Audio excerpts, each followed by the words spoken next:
Distance olympique, mais messieurs, c'est bel et bien le dernier test, les derniers réglages avant Londres. C'est effectivement le dernier rendez-vous, Frédéric, avant les Jeux Olympiques. Un rendez-vous assez important, suffisamment important pour que, je dirais, l'élite du triathlon mondial soit présente ici. Alors c'est aujourd'hui la course de ces messieurs qui est organisée à Hambourg. Demain aura lieu la course de ces dames.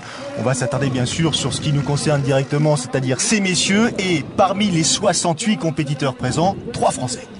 Tout à fait, Vincent, bonjour. Il y a donc Tony Moulet, Aurélien Raphaël et Vincent Louis. On les attend un petit peu pour voir notamment l'état de forme de Vincent Louis juste avant les JO. On a eu quelques doutes cet hiver et donc on a hâte de voir ce qu'il est capable de nous faire. Pour l'instant, à l'image, Stefan Justus, un des représentants allemands, membre de l'équipe olympique qui disputera donc le triathlon olympique le 7 août prochain à Londres. Ils sont chez eux, ils sont à domicile. Imaginez la pression qu'ils pèsent sur leurs épaules tout simplement. Stefan Justus, Jan Frodeno, Meg Petzold. Pas mal d'interrogations concernant justement Jan Frodeno, le champion olympique en titre. Donc c'était à Pékin. On ne sait pas tout à fait s'il est en forme, pas suffisamment en forme, prêt, pas prêt. Un hiver douloureux, difficile. Il a besoin de cette réunion pour tout simplement avoir davantage d'infos concernant son état de forme. Oui, tout à fait. Jan Frodeno est un athlète des grands rendez-vous. Il a gagné les Jeux Olympiques de Pékin dans la surprise. Il n'avait encore aucun podium international à cette date-là. Et cet hiver, il a été victime d'une blessure au tendon d'Achille. Donc pareil, on attend de voir un peu s'il a pu revenir. Et je pense qu'il peut être plein de surprises et c'est quelqu'un qui est présent quand il le faut.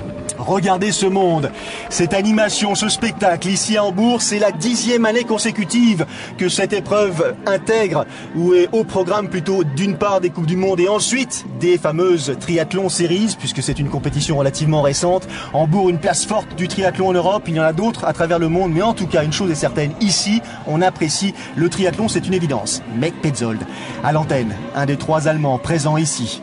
Format sprint, important Fred d'en parler. 750 mètres de natation, 20 km à vélo, 5 km à pied, c'est hyper rapide. Oui, c'est très très rapide. On a l'habitude de voir des courses déjà très rapides sur distance olympique. Et là, ça devrait être encore plus rapide. Oui. Le départ. Un grand moment de pression. Dans le lac Alster. Combinaison pour tout le monde. L'eau est suffisamment fraîche pour réclamer le port de la combinaison. On est sous les 20 degrés. 20 degrés, exactement.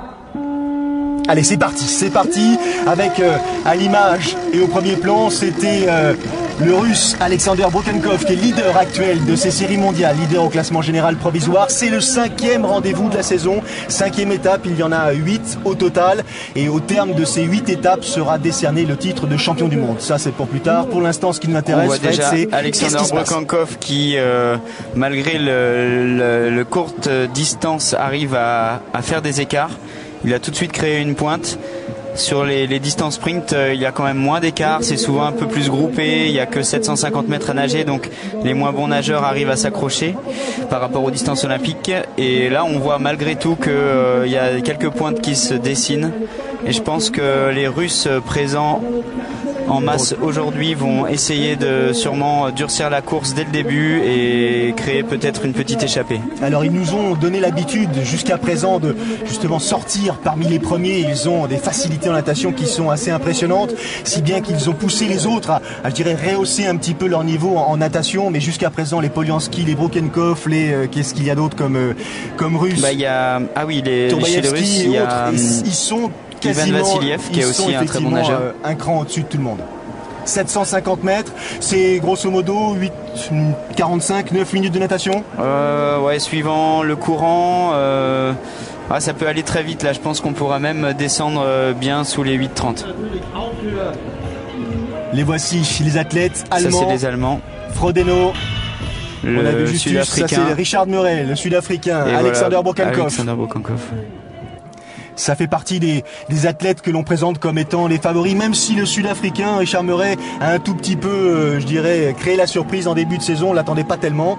Il est assez régulier, très puissant à vélo et en course à pied. Il sera donc à surveiller fatalement lors des Jeux Olympiques. Il fait partie de ceux qui ont couru très vite lors de certaines compétitions, peut-être pas tout le temps, mais il y a des chronos qui ne mentent pas et Richard Murray a été capable de courir vraiment très vite et quasiment un des seuls à accrocher Jonathan Brownlee sur notamment la WTS de San Diego. 750 mètres de natation. C'est la première fois, et c'est bien que vous soyez tous présents, la première fois que vous propose sur Sport Plus une étape de ces triathlon series en direct, en intégralité. C'est le dernier rendez-vous donc de cette compétition avant les Jeux Olympiques. C'est l'occasion d'étalonner, de donner, je dirais presque des plus ou des moins aux différents athlètes. Alors ne sont pas présents les deux principaux, je dirais, protagonistes du circuit, les frères Brownlee, Alistair et Jonathan ont fait l'impasse sur cette étape. C'est vrai qu'on a encore en tête tous les podiums qu'ils ont trustés ces 3 dernières années.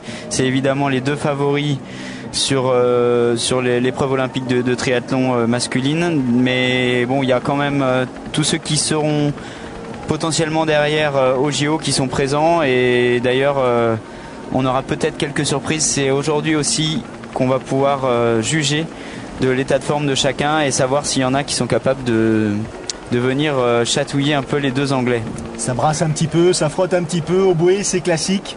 Même si effectivement 2-3 déjà ont pris un léger avantage, on peut se douter de l'identité de ces 2-3. Alexander Brokenkov, Dmitri Poliansky devraient être devant. Alors Vincent Louis dont vous parliez il y a quelques minutes, lui aussi il est plutôt assez efficace en natation, il a toutes les chances de se trouver en tête du paquet. Vous nous pardonnerez, mais pour l'instant on a un petit peu de mal à détailler l'identité des athlètes. C'est Aurélien Raphaël que j'ai vu en tête avec Alexander Brokenkov. Alors il faudrait voir la technique. Là c'est Alexander Brokenkov qui a 1 mètre d'avance sur Aurélien Raphaël. Je reconnais un petit peu la technique, mais derrière après on voit pas les visages, donc évidemment c'est difficile de savoir. Je pense que Vincent Louis, qui est très bon nageur également, doit pas être loin. Tony Moulet, le 3e français, un petit peu plus loin, mais quand même constant. Et on va voir, ça va être un moment important, vraiment important. Ah non, c'était pas Brokenkov. Ça va être Dmitri Poliansky. C'était peut-être Poliansky devant. C'est pas très donc grave. Ça c'est Aurélien Raphaël à l'écran. Oui, ça on le reconnaît qui bien. Franchit la bouée en tête. Un petit coup d'œil histoire de se resituer là dans l'espace, c'est pas facile, la lumière. Il y a Brokenkov qui doit être 6e à peu près. Et comme je disais, je pense que la transition va être vraiment importante pour voir s'il y aura des cassures ou pas.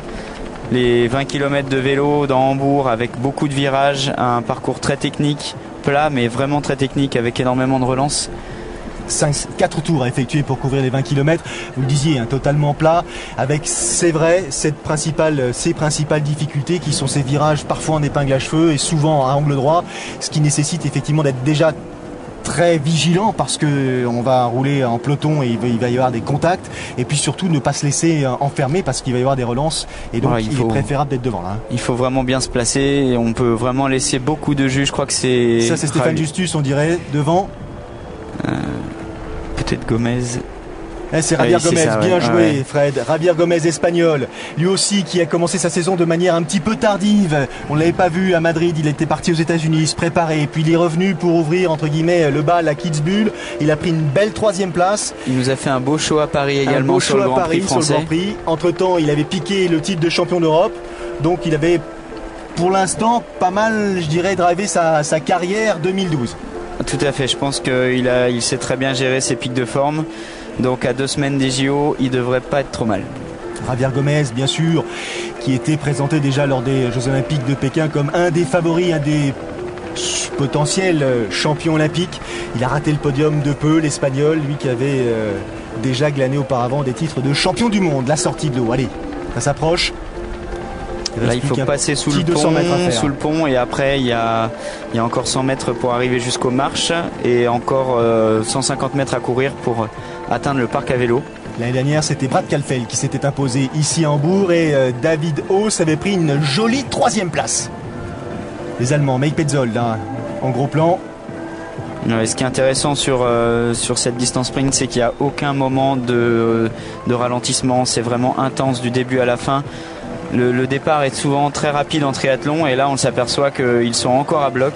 Ça nage encore très très vite là. Il n'y a pas de cadeau. Ça joue un peu des coudes et ce sera vraiment important de sortir dans les premiers de la natation.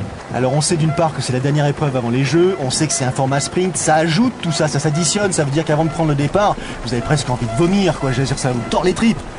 Oui, c'est vrai que c'est beaucoup de mois de préparation, beaucoup de pression qui s'accumule et finalement c'est à 5 secondes du départ que quand la musique s'éteint que tout ressurgit, mais c'est de l'énergie positive qui ressort, donc ça va. Et le public, regardez ce public là sur la rive donc de ce lac Alster. Ah oui, le triathlon d'Hambourg c'est impressionnant aussi pour ça, c'est vraiment au centre-ville. Ils ont vraiment décidé d'aller vers le public et de circuler vraiment en pleine ville dans les ruelles d'Hambourg. Allez, c'en est terminé ou presque pour les 750 mètres de natation. La première épreuve du jour. Sortie de l'eau imminente pour les protagonistes de cette épreuve organisée à Hambourg. 5e rendez-vous des World Triathlon Series 2012. Tout le monde, là ou presque, est passé sous le pont. La lumière fait son apparition sur les nageurs. Et la sortie de l'eau, c'est maintenant une question de secondes. C'était Gomez qui était en tête tout à l'heure. Apparemment, il y a quelqu'un qui essaye d'accélérer encore le rythme à sa gauche. Est-ce que ce serait pas un Russe qui essaierait dans les dernières longueurs? Et c'est important, vraiment, c'est à la sortie d'eau des fois qu'il y a un deuxième coup de collier à mettre pour créer une cassure quand tout le monde commence à ralentir et à préparer sa transition. Allez, les images, serrez-nous serrez les gros plans là. C'est Gomez qui est sorti de l'eau à gauche. Petzol en 3e position, Varga en 2e position. Et derrière, on va suivre le nom Pochnov. Aurélien Raphaël en 5e place, 6 secondes, c'est rien du tout. Vincent Louis, quasiment dans les pieds des premiers. C'est bien tout ça. Tony Moulet lui aussi, 12 secondes. Oh là, ça va être hyper intense. Ça, c'est sûr. J'ai pas vu Alexander Brukankov. Pas encore. Yann Frodeno à 14 secondes. Allez, on suit Mike Petzol en gros plan là, qui met son casque sur la tête. Dossard numéro 11. En retrait, c'était Aurélien Raphaël. Sven Riberer qui est en train d'enlever sa combi sur la droite. Et c'est parti pour les 20 km à vélo au programme. Will Clark, à son tour, l'anglais qui quitte la transition. Aaron Roll, Tony Moulet. Il est bien placé, Tony. Alessandro Fabian est là. Il sort pas trop devant de l'eau, mais là il est bien placé. Donc c'est bien. Les Australiens sont pas au mieux là. Brandon Sexton est sorti loin derrière. Tim Dunn, lui, il n'est pas sélectionné avec l'équipe olympique anglaise. C'est pas très grave. Et j'ai toujours pas vu d'Alexander Brukankov. On a dû le rater parce que, a priori, on a pu le rater. Le parcours cycliste. Format sprint donc. 4 tours, je vous le disais tout à l'heure. Là, il faudrait commencer à... Et là, c'est devant que ça à visser tout de suite. J'ai l'impression que ça s'écoute pas trop. Il n'y a que 20 km. Ce sera important d'être dans un petit paquet par rapport à un gros peloton qui va galérer un peu plus dans les virages. Donc, s'il y a une échappée à faire, je pense qu'il ne faut pas louper l'occasion. Allez, c'est l'Allemand d'abord. Christian Prochnow qui est devant avec Aurélien Raphaël dans sa roue. Javier Gomez n'est pas loin. Stéphane Justus, Mike Petzol sont là aussi.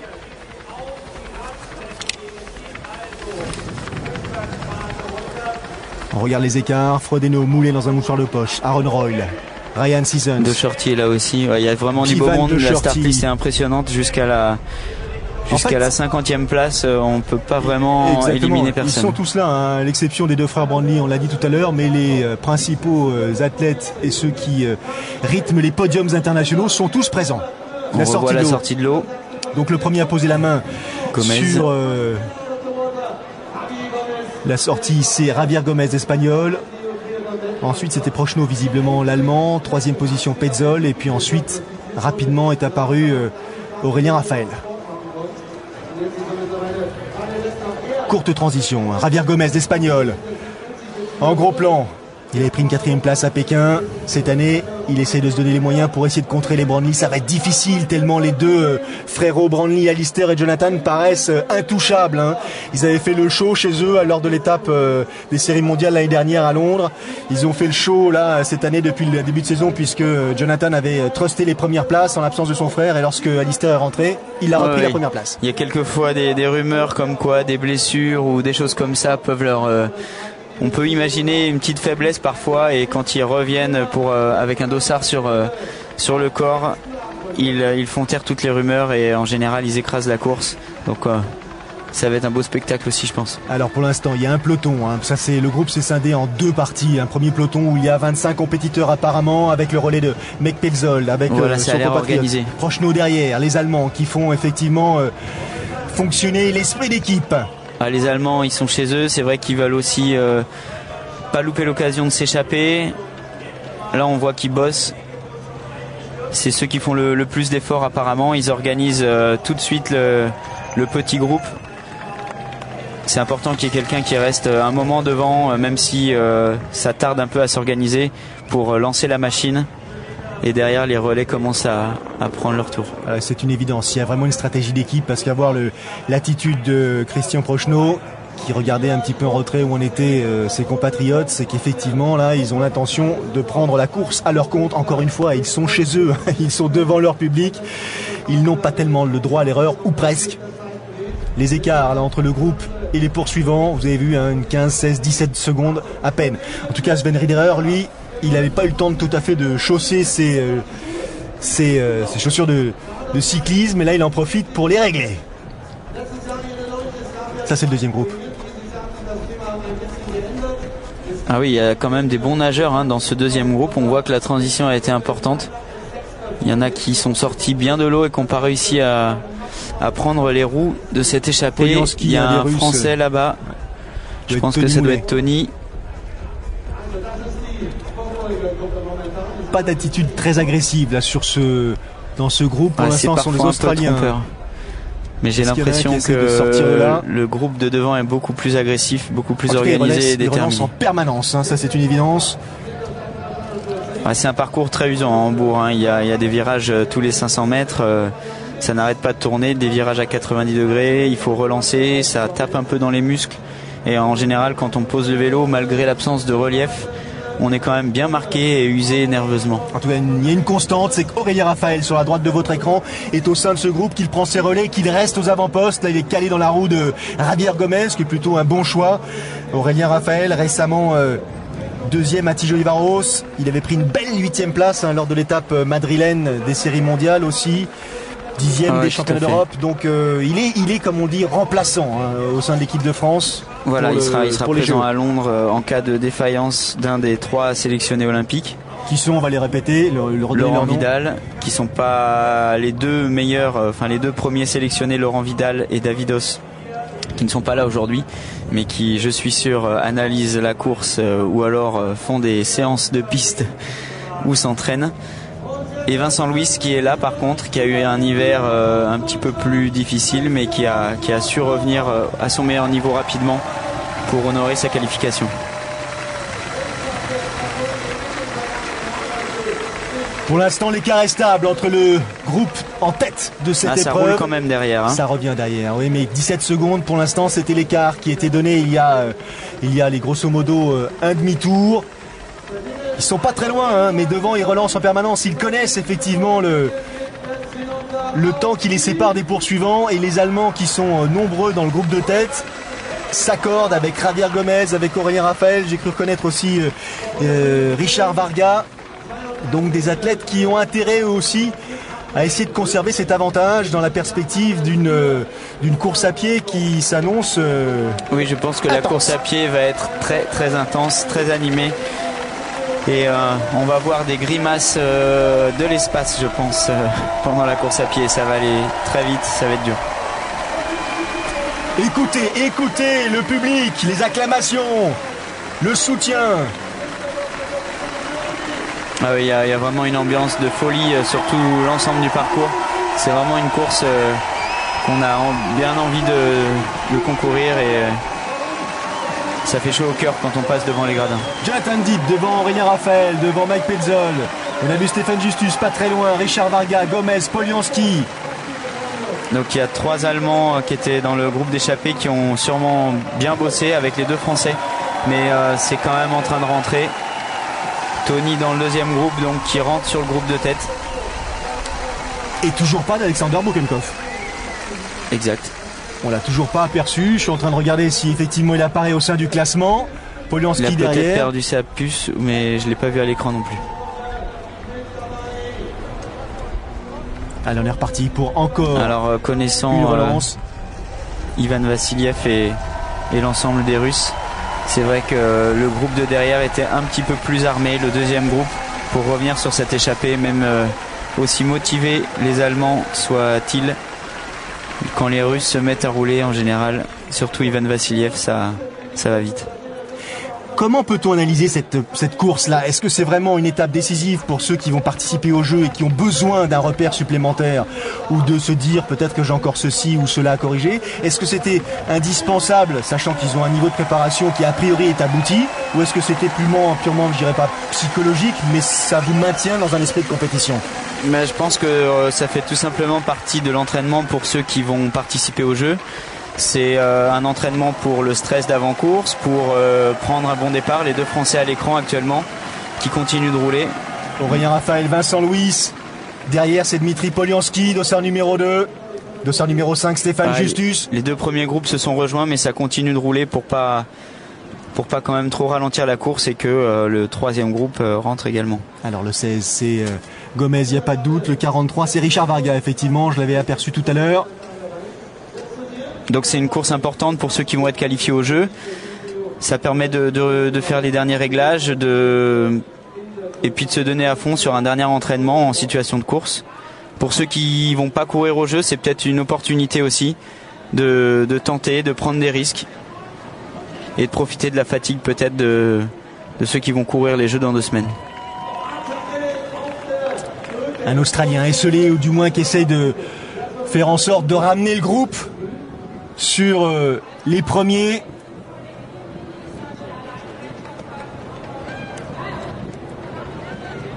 Je me demande si c'est pas James Elvery là qui roule. Ah non. Ah, c'est une tentative. Ah non, c'est une tentative. C'est une tentative, effectivement. C'est Dan Wilson qui nous a un petit peu surpris. Il est parti de l'arrière de ce groupe pour essayer de dynamiser un peu plus le peloton. Ah, il partirait à 2 Australiens là éventuellement avec un Néo-Zélandais. Les Australiens dont l'équipe est composée aux Jeux Olympiques par Brad Caulfield, Courtney Atkinson et Brendan Sexton. Il y a quand même pas mal de choix au sein de la fédération australienne, mais pour l'instant... c'est Clark Ellis qui est avec eux, qui a aussi bonne réputation de bien écraser les pédales.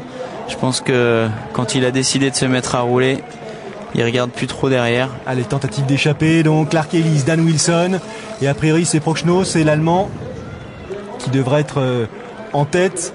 Dossard, non, c'est Clark Ellis. Clark Ellis, ça c'est le Néo-Zélandais.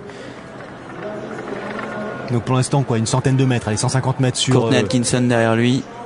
Sur le groupe. Sur ces parcours assez courts, il suffirait de prendre 30 secondes pour être quand même dans une situation confortable à la fin du vélo. Le problème, c'est que quand il n'y a que 20 km, le peloton a moins tendance à s'endormir et c'est toujours très dynamique. C'est ce qui est difficile dans ces rues. Ça éclate un petit peu. En tout cas, c'est pas totalement défini. Ça, c'est clair. Regardez. Voilà, c'est très nerveux. 20 km, là, tout le monde veut tenter sa chance. Tout paraît possible. Et il n'y a aucun moment de repos. Petit blocage avec le satellite, ce qui n'est pas très grave. En tout cas, les 3 premiers, on creuse un petit peu plus là, à chaque virage. Leur écart. Richard Murray qui décide de contrer, peut-être aussi de limiter la casse en se disant maintenant ça suffit.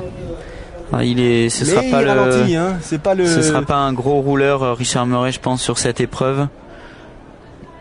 Il doit avoir beaucoup misé sur sa course à pied.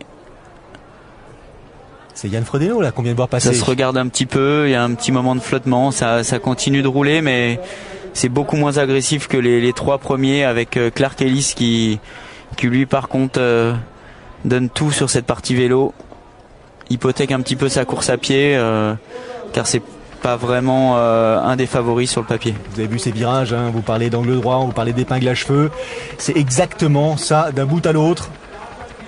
Donc chaque accélération est a priori difficile à contrer si vous ne contrez pas dans l'instant, parce qu'il y a forcément un virage qui vous empêche de maintenir une accélération. Courtney Atkinson, Clark Ellis, le Néo-Zélandais, Dan Wilson devant. 2 Australiens, un Néo-Zélandais. Des antipodes au pouvoir, ici à Hambourg.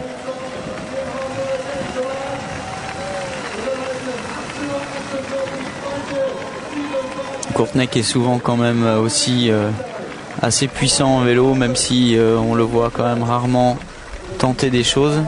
En tout Je cas, sais qu'il a la puissance pour maintenir l'écart si l'échappée semble aller au bout. C'est Frodeno en gros plan. Yann, Oui, c'est Yann qui Frodeno, essaye de hein. contrer. Hiver difficile pour Frodeno, vous le disiez tout à l'heure Frédéric, problème de tendon d'Achille, douleur, reprise tardive, des résultats qui fatalement s'en font aussi sentir. Il a été assez discret. Il n'a pas eu beaucoup le temps de courir. 16e à Kitzbühel lors de l'étape précédente. Donc bon, il est sélectionné certes, il ne faut pas tenir compte de ses résultats. Lui, il lui reste encore 15 jours plein pot là. Là, on voit le passage au milieu du parc à vélo bientôt, qui sera également la ligne d'arrivée en course à pied. Allez. Donc, la fin du deuxième tour, là, nous sommes à mi-parcours, exactement. Mi-parcours du vélo, 10 km effectués, hein, ça va très vite.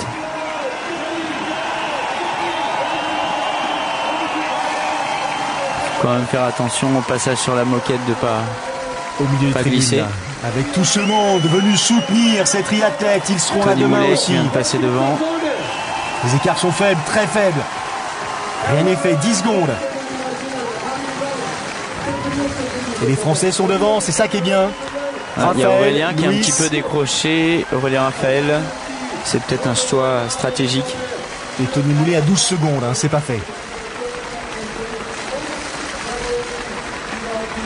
Encore 10 km sur ce parcours cycliste avant d'attaquer la course à pied et les 5 derniers kilomètres au programme de cette épreuve. Format sprint, encore une fois, ici à Hambourg. On va en profiter pour marquer une petite pause. On se retrouve dans une poignée de secondes pour la suite de ce rendez-vous des Triathlon Series en Allemagne. À tout de suite. De retour à Hambourg pour suivre cette épreuve des fameuses Triathlon Series, épreuve dernier rendez-vous de la saison avant les Jeux Olympiques dans 15 jours à Londres. Elle est importante cette épreuve, Fred, parce que ça permet effectivement aux triathlètes de se situer un petit peu, de se caler, de se régler. Puis Van Docherty, le néo-zélandais, lui déjà 2 fois médaillé aux Jeux, sera présent à Londres. Et les Français, Louis, Moulet et Raphaël sont là aussi pour, différemment certes, mais pour se situer. Tout à fait. Pour ceux qui vont faire les Jeux, ce sera un bon moyen de savoir où on en est et de se faire une dernière séance d'intensité assez forte.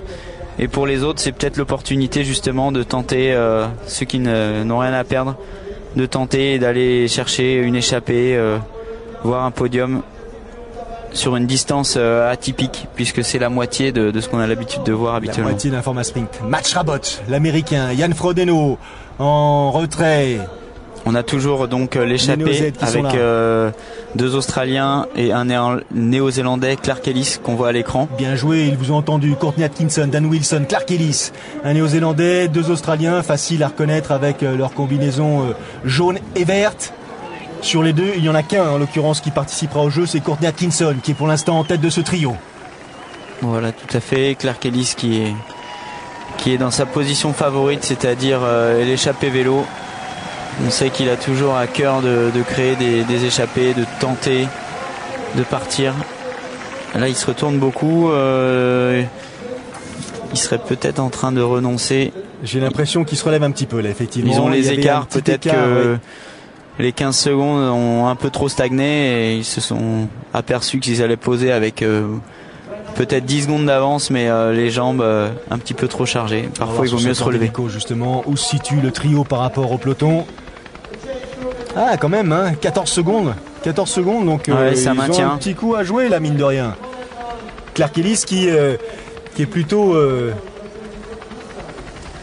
assez enthousiaste parce que, encore une fois, lui ne sera pas sélectionné non plus au sein de son équipe puisqu'il ne fait pas partie des 3 sélectionnés par les Néo-Zélandais pour disputer les Jeux, parce que ce seront Gemmel, Docherty et Sissons. Il est allé faire un petit tour sur le longue distance pour oublier un petit peu ce souvenir et cette non-sélection. Et là, il revient ici à Hambourg, Fred, avec visiblement quelques ambitions. Hein. Oui, tout à fait. Je pense que ils ont tous leurs cartes à jouer.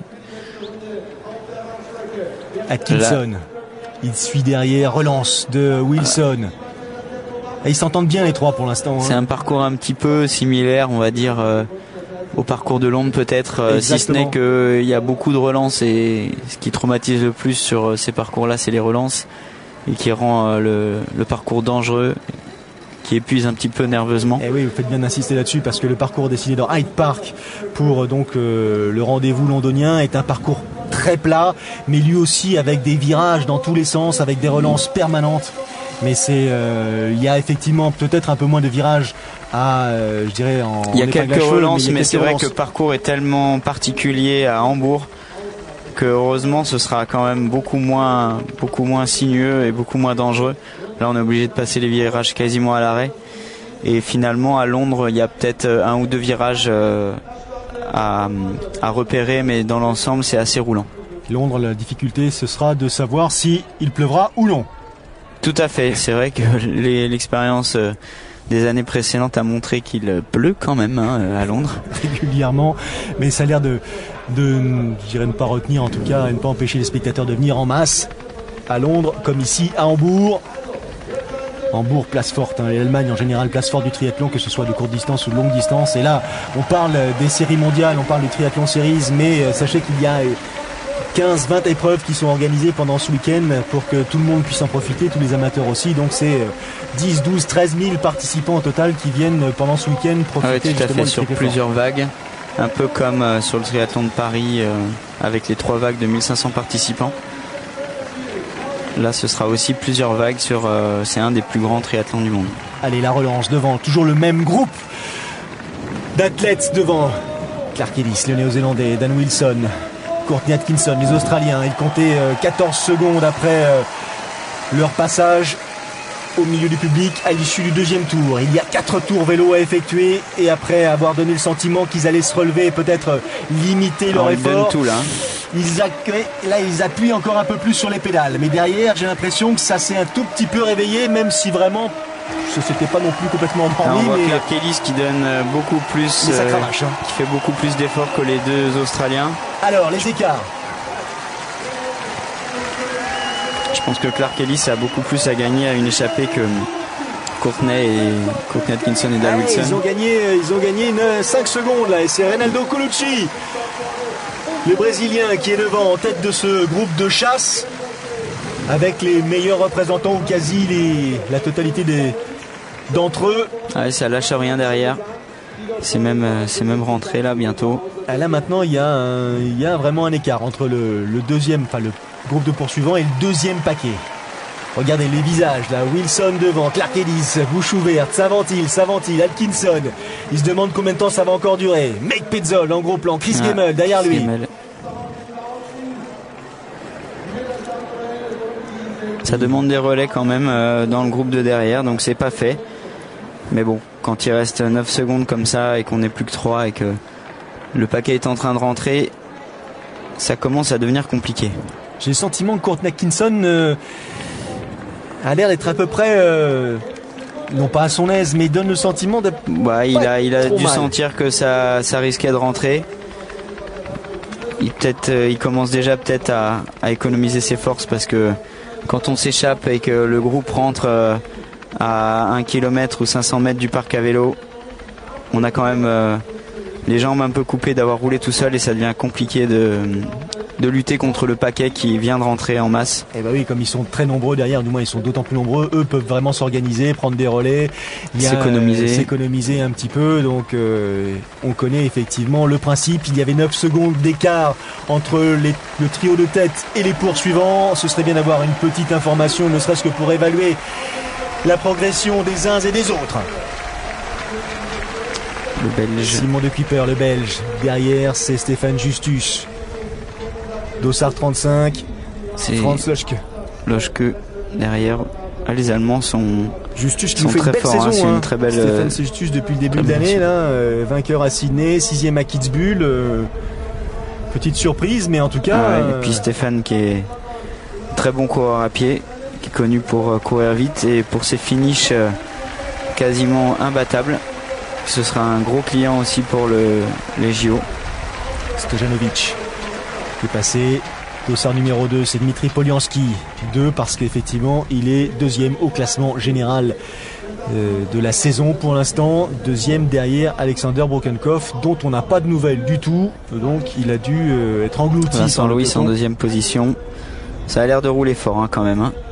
Ça s'amuse pas derrière. Tout à l'heure, Vincent a donné le sentiment d'être un peu plus loin à 13 secondes. Là, ils se sont... Chris Gemmel qui a essayé de partir seul. Qu'est-ce qu'il fait, Chris ? Il est gêné. Il en veut. Il a été gêné par la moto, je pense. Il a essayé de s'en servir un petit peu aussi, je pense. Ouais. Ah, Reynaldo Colucci. Ah, Reynaldo qui est rentré tout seul en fait. De tête, Reynaldo Colucci, grand gabarit. Ça peut changer un peu la donne, il peut redonner un petit souffle, il peut redonner un peu d'air à ces 3 échappés parce que c'est quelqu'un qui est aussi adepte du longue distance et qui écrase bien les pédales également, qui doit être puissant sur cette étape d'Hambourg. Et il a un parcours un peu atypique, Colucci. Il a commencé par monter sur la plus haute marche des podiums de tous les triathlons longue distance auxquels il participait, et puis il s'est dit pourquoi pas les jeux, quoi. Donc il a remis en cause son expérience dans ce domaine, et puis s'est consacré à ses rendez-vous internationaux de Coupe du Monde et de triathlon series pour tout simplement améliorer sa vitesse, et il a effectivement réalisé quelques perfs. Bon, il est encore un petit peu. Il a du mal à être régulier. Oui, il a encore un petit peu de mal à être régulier. Mais il fait parfois quelques coups d'éclat très sympas. Ah, ça les a dynamisés un petit peu. J'ai l'impression qu'ils se remettent au travail. Ça regarde quand même toujours derrière, mais ça lâche rien. Personne prend la roue de Colucci qui part sur la gauche.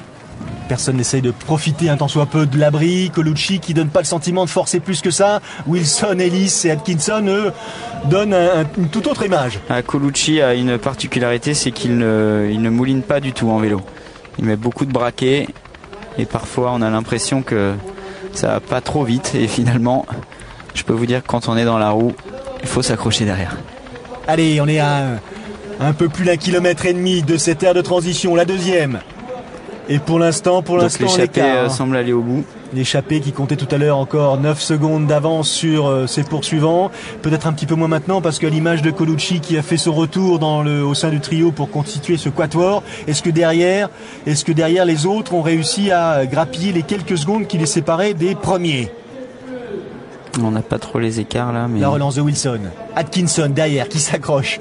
Derrière la roue de Clark. Ellis, le Néo Z.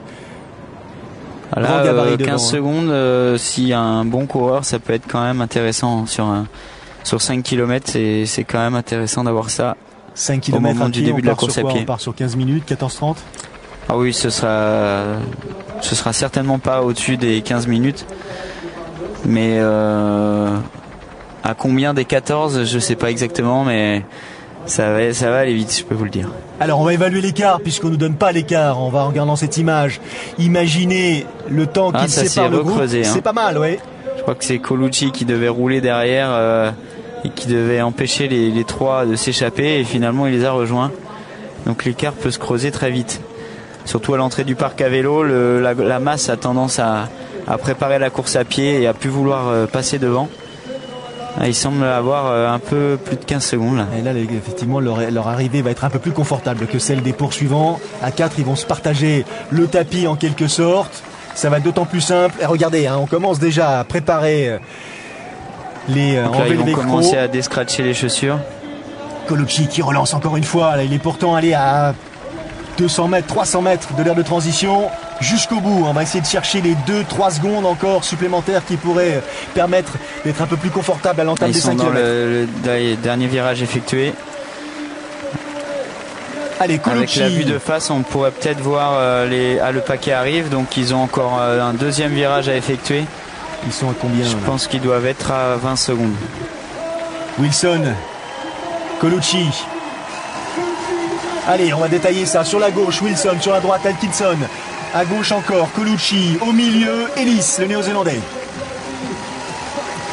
Transition rapide pour tout le monde, mais plus rapide pour qui? Pour Wilson. Super rapide pour Colucci. Et là, évidemment, ça part très vite. Et Atkinson en 3e position. Alors, on détaille Colucci, Wilson, Atkinson, Ellis. Et l'écart avec les poursuivants. Les voici les poursuivants, emmenés par Mike Petzol, Yann Frodeno, Tony Moulet. Tony Moulet qui fait toujours de très bonnes transitions, qui est déjà aux avant-postes. 24 secondes, Fred. 24 secondes, qui est très important. rapide. À 24 secondes, ça commence à devenir intéressant. C'est quand même assez conséquent. Tony qui part tout de suite. Bien joué, Tony. On le connaît pour ses transitions vélo course à pied, le Tony. De Kuiper, Gomez. Ensuite, il y avait Aurélien Raphaël. Bokenkov, il vient de passer. Je pense que ça peut courir sans trop mouiller, je dirais, au plus lent, en 2,40 au 1000 sur le premier 1000. Waouh. Ça va très très vite. On est parfois sur du 2,45 alors qu'il y a 10 km à effectuer. Donc là, avec l'émulation du public et les frissons des spectateurs en masse, ça peut partir en 2,40. Allez, belle foulée de Reinaldo Colucci, le Brésilien qui a pris l'avantage, là c'est indéniable à la sortie d'air de transition. Il est parti comme une balle, le grand gabarit. Qui est-ce qui va essayer de le contrer? Qui est-ce qui va essayer de s'accrocher à sa foulée? A priori c'est Atkinson. Dans sa... il a l'air surprenant là, Colucci, typique. Il a l'air bien. On l'attendait pas trop là. Alors il y en a un qui est complètement là sur un côté de la voie, l'autre à l'opposé. Atkinson a fait l'effort. On voit les poursuivants derrière au bout de la ligne droite. Ellis et Wilson un peu plus loin et derrière la meute. Allez, au ralenti. La transition. Dan Wilson, le premier à poser pied à terre. Colucci, Reinaldo dans sa foulée. Clark Ellis, le Néo-Zélandais. Là aussi, pas commettre d'impair parce que c'est pas le moment de perdre des secondes précieuses. Le petit carton qui va bien là, il vous met la journée par terre. Le casque dans la boîte, il faut que rien dépasse de la boîte. Les transitions sont suivies par de multiples arbitres et 15 secondes sur ce genre d'épreuve de pénalité, ce serait rédhibitoire.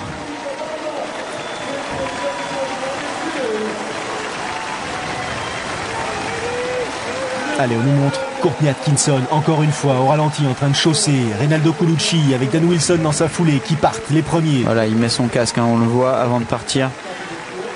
Rentre Frodeno. Aurélien Raphaël. 223. Non, Frodeno, ouais. Tony Moulet aussi. Ah, ils jouent le jeu, hein, Aurélien Raphaël et Tony Moulet. Ils sont tous les deux remplaçants. Ils ont un statut un petit peu très rapide. Un petit peu, je dirais, bancal, mais en tout cas, ils font le nécessaire. Et lui aussi, Richard Murray, le Sud-Africain, avec Javier Gomez. On en parlait tout à l'heure. Il a une course à pied quand même solide.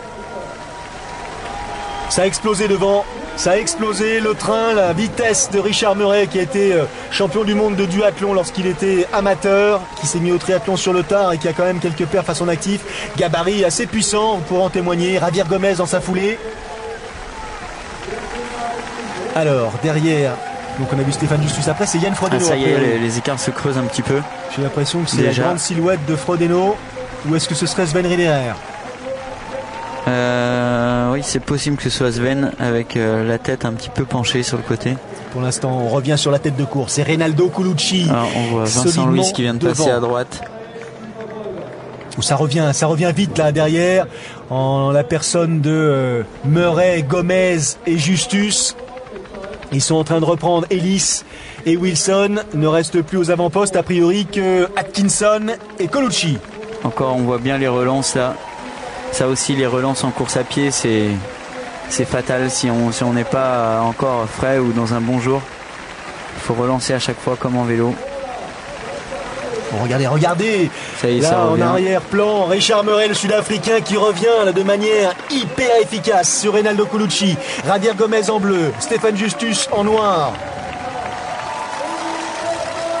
Ils sont en train de manger, complètement dévorer Courtney Atkinson, qui ne pourra rien faire. Dépassé par le train. Mario Mola aurait été un bon client aussi, avec une très bonne course à pied. Une bien moins bonne natation par contre, parfois. Et je ne sais pas pourquoi est-ce qu'il a été victime d'abandon.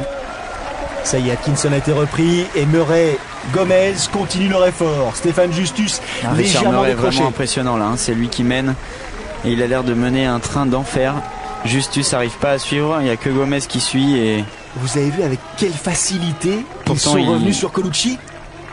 Il y avait 25 secondes. 25 secondes, là, ils arrivent au virage à 400 mètres avant l'entrée du... Ah non, là il y a une petite boucle encore. Là ça monte un peu. Oui, ça monte effectivement une petite un petit peu. bosse. Il doit rester là. Ils ont fait 2 tiers à peine. Je dirais presque un peu plus de la moitié du premier tour. Et pour l'instant, le contact est opéré devant. Reinaldo Colucci n'est plus seul à mener l'épreuve. Ils sont désormais, allez, on va dire 3,5, 4. C'est ici que Davidos l'année dernière avait produit l'effort pour tenter d'aller chercher la victoire. C'est un très bon moment. Javier Gomez, Richard Murray, Reinaldo Colucci, c'est sûr. Stéphane Justus légèrement en retrait. Courtney Atkinson, l'Australien lui aussi. Ils ne sont plus que 3. 3 désormais. Un Colucci qui quand même résiste au retour. Arrive, hein. Il s'accroche. Stéphane Ronaldo. Justus qui est en train de produire l'effort aussi pour essayer de revenir justement sur ce trio de tête. Colucci qui coince. Ouais, Là, il est en train de laisser partir Murray et Gomez. Oula, on s'attend à avoir un duel terrible là entre le Sud-Africain, hyper rapide en course à pied, l'Espagnol Javier Gomez, multiple champion du monde, très puissant, hyper résistant. Derrière, les places vont être chères aussi. Pour de la 5 à la 15e place, hein, c'est quand même des places tout à fait honorables et ça va se battre apparemment.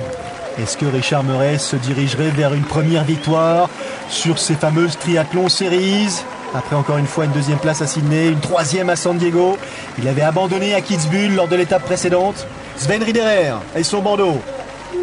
Ça c'est le peloton légèrement en retrait qui doit ramener quelques poursuivants. Il y a qui là-dedans? Il y a Brad Kalfeld. Il y a Atkinson, c'est sûr. Will Clark aussi. Ça commence à craquer un peu dans tous les sens. Mais vous avez vu du Brokenkopf, là, il a une casquette sur la tête. Ouais, le voici au milieu. Il est en train de revenir. Hein. Il a l'air un petit peu chahuté, le Brokenkopf. Hein. Ah, mais il le fait bien à chaque fois. Hein. Ouais. Faut pas se fier à ses grimaces. Il peut être redoutable parfois, malgré ça. Ouh, ça revient derrière, ça revient très vite. C'est Sven Riederer qui ramène tout le monde. Son relais. Gomez, Murray, Justus. Allez, les écarts à l'issue du premier tour. Les écarts sont quand même assez faibles, mais quand ça commence à lâcher à ce niveau-là, au bout de 2,5 km en général, c'est que les écarts vont sûrement s'agrandir. Vous avez vu qui a décroché aussi, qui est en train d'accélérer? Polianski. Sven Riederer aussi, encore Aurélien. une fois. Ah, c'est pas fait, là. Il peut y avoir un podium assez surprenant. Il faut s'accrocher, les Frenchies. Au Vincent, quelques Tony est difficultés. 9e, c'est pas mal. Faut qu'il s'accroche. Vincent qui passe Vincent l'image, aussi, là. qui est loin d'être ridicule. Vincent, il s'accroche là, il m'a l'air bien, il a un très bon finish. Il peut encore venir grappiller 5-6 places. Les écarts sont très faibles encore. Quelle intensité, on s'en doutait. Frédéric, compte tenu du format proposé. Bantil, monégasque, il est là aussi. L'Allemand. Allez, on va revenir sur la tête de course pour voir qui de Richard Murray. Un petit groupe de 4-5 là, il faudrait qu'il de Richard Murray de gagner le sprint. En vert et de Javier Gomez en bleu va être le plus performant. On est dans le deuxième tour et dernier tour de ce parcours pédestre prévu à leur programme. Javier Gomez qui a l'habitude d'accélérer progressivement et de mettre quelques attaques avant le sprint final. Qu'est-ce qu'il fait derrière Richard Murray? Est-ce qu'il temporise? Parce que lui aussi il est capable sincèrement de réaliser une perf là. Il est dans les meilleures conditions. C'est la première victoire de sa carrière qui s'offre à lui sur cette triathlon series. Il va pas la laisser partir s'il sent qu'il est capable. S'il sent la moindre faiblesse de la part de Javier Gomez, il va s'accrocher, il va attendre le sprint final. Il sait que Javier n'est pas à son aise forcément sur le sprint. Là, l'attitude de Javier Gomez à gauche, les épaules un petit peu hautes, il ventile beaucoup. Richard Murray donne le sentiment d'être plus à son aise. Est-ce qu'il est en train d'étouffer ou pas? On verra. Justus en gros plan. Colucci, décidément. Là, je pense que ça doit courir à pas loin de 21 km/h quand même. On se rend pas compte à la télé, mais les chronos vont être impressionnants. Ils sont en bonne santé les gars. Ils sont bien là. Allez, l'écart avec les poursuivants. Et Colucci qui est quand même impressionnant également. Hein.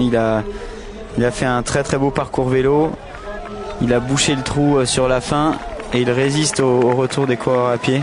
Allez, Murray qui c'est pas évident. Pas voulu laisser Gomez devant, l'histoire de lui montrer qu'il était capable lui aussi d'emmener un train un tout petit peu plus rapide. J'ai l'impression qu'il a accéléré un tout petit peu. Il paraît vraiment facile, hein, Richard Murray. Ouais, avoir l'attitude de Javier Gomez, là, il est en train d'allonger un tout petit peu la foulée. Alors je sais pas pourquoi il passe devant pour éviter que ça revienne derrière, mais peut-être qu'il a senti une petite faiblesse de Javier aussi. On va voir ça. Richard Murray, Javier Gomez, ils sont en tête de cette épreuve depuis maintenant la fin du premier tour ou presque. Il va rester environ 2 km là à la prochaine épingle à cheveux. Et là derrière ça commence déjà à être un petit peu loin. Alors comment on gère ça? Comment ça se passe quand on est à mano, Fred, avec un adversaire et que de toute façon on sait qu'il va falloir qu'on dépasse la douleur, l'effort, il n'y en a plus de quoi respirer. Il faut aller chercher des sources de motivation externes. faut pas penser à la souffrance des muscles et du corps. Il faut penser à ses amis, à son entraîneur, à ses heures d'entraînement passées à souffler et à transpirer sur la piste, sur le vélo, à la piscine. Donc vous êtes en train de me dire qu'il passe dans un environnement haineux en quelque sorte, c'est-à-dire que tout ce qu'il a souffert depuis c'est pas vraiment de la haine, je pense que c'est plutôt l'envie de réussir et de se dire qu'on n'a pas fait tout ça pour rien. Qu'est-ce qu'il fait Richard Murray? Je l'ai vu toucher le côté gauche. Un début de point de côté, il y a un petit point de côté qui le gêne. En tout cas, il a eu à 3 reprises déjà une attitude assez ambiguë. Le Sud-Africain calé pour l'instant dans la foulée de Javier Gomez. Il adore cette situation, Javier Gomez. Il n'y a rien qui lui résiste. Il est solide en course à pied. Le mano à mano, c'est véritablement le scénario qui lui plaît. Le faux plat montant. Je pense que si Javier veut partir, c'est maintenant ou jamais. Allez, Sven Riederer qui ramène Bivan Docherty dans sa foulée.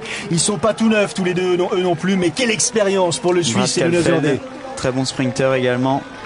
Là, on a une tripotée de mecs vraiment très très rapides au sprint avec qui j'aimerais pas me retrouver. Et je peux vous dire que ça va vraiment arracher le bitume sur les derniers 400 mètres. Allez, Riederer, Docherty, Caulfield, on viendra un peu plus tard. Pour l'instant, on s'attarde et c'est normal sur ce duo qui possède la réponse. Qui des deux, Gomez et Murray, va s'imposer, qui va tout simplement remporter cette épreuve ici à Hambourg et succéder à Brad Caulfield qui s'était imposé en 2011. Il avait remporté l'épreuve, Javier Gomez, en 2010 ici. Oui, tout à fait. Il avait apprécié cette fin de parcours où il avait accéléré. Il avait lâché Yann Frodeno à l'époque qui tentait Yann qui était Javier, très bon sur le finish. Oui. Javier le savait, il voulait partir avant. Je pense que. Alors, est-ce qu'il a décroché? Il doit le savoir encore. Est-ce qu'il a décroché, Stéphane? Est-ce que Ronaldo Colucci, au contraire, est en retrait? Connaissant Stéphane et son finish, je pense que Ronaldo doit être un peu derrière. Et ça grimace, mais ça craque pas. Ça court encore très vite. Eh oui, bien joué Fred, effectivement. Il est seul derrière. Stéphane Justus en 3e position. Colucci a décroché. 500 mètres de la ligne d'arrivée. Il reste 500 mètres. 500 mètres. Gomez, Murray, épaule contre épaule. Et Justus, il se dit que peut-être il peut en profiter pour essayer de revenir. Voilà, ça va être beau. Cette image. Regardez cette image. Ça va être très très beau là. Il reste plus qu'un virage et une ligne droite. Je pense que Javier commence à se demander comment ça se fait qu'il y a encore un mec en vert à côté de lui. Lui qui a l'habitude de finir seul, voire avec les deux Anglais, les deux Brownlee. Là, je pense que Richard marque vraiment sa suprématie. Ah ouais, avec l'accélération de Richard Murray, il a pris l'opportunité, il a saisi, il a accéléré. Qu'est-ce qu'il va faire Javier Gomez? Est-ce qu'il va réussir à suivre? Regardez l'effort que produit l'Espagnol. Il est peut-être parti un peu tôt, mais je crois qu'il est bien. Là, c'est magique là ce qu'il est en train de faire, Richard. Sa première victoire. Ah, il y va, il lâche rien, au contraire. Et pourtant Javier est quand même rapide, mais Richard est au-dessus. Quelle performance réalisée par le Sud-Africain qui va sans doute célébrer sa première victoire. Il fait une saison de malade, le Richard Murray. Eh oui, je pense qu'il est content. Ça fait plaisir à voir. Il est heureux. Superbe. Victoire du Sud-Africain Richard Murray ici à Hambourg. Première victoire de sa carrière sur les triathlons Series. 51 minutes 48 secondes. Il est allé chercher sa victoire. 2e place pour Gomez, 3e place pour Justus chez lui, devant son 3e. public. 4e Sven Riederer et au sprint Petzold a priori. Ça arrive fort là. Mec Petzold devant Brad Caulfield. Et Colucci. Yann Frodeno qui est pas loin avec Brukankov et Docherty encore. Allez les Français, ce serait bien d'avoir un petit classement là pour annoncer les Français. Tony, 11e place. Tony 11e, c'est une belle place. Hein. Bien joué, ce serait bien d'avoir une information concernant 11e, Vincent ça devient... et Aurélien. Sachez d'ores et déjà que demain les femmes courront à 16h. Ça a dû se jouer au sprint, 38 et 39 secondes. Aurélien Raphaël et Vincent Luis, les deux Français. C'est bien, c'est plein d'enseignements et bravo aux Français. Nous on va se quitter sur ces images donc du Sud-Africain qui s'impose ici à Hambourg à l'occasion de cette étape des séries mondiales. On se retrouve demain pour vivre la course de ces dames, je vous le rappelle, donc demain 16h sur Sport Plus toujours. Merci Fred, salut. Merci à toi Vincent, à bientôt, salut. Merci beaucoup messieurs, comme vous l'avez noté, on vous retrouvera avec plaisir dès 16h demain pour l'épreuve dames de ce triathlon de Hambourg et dans quelques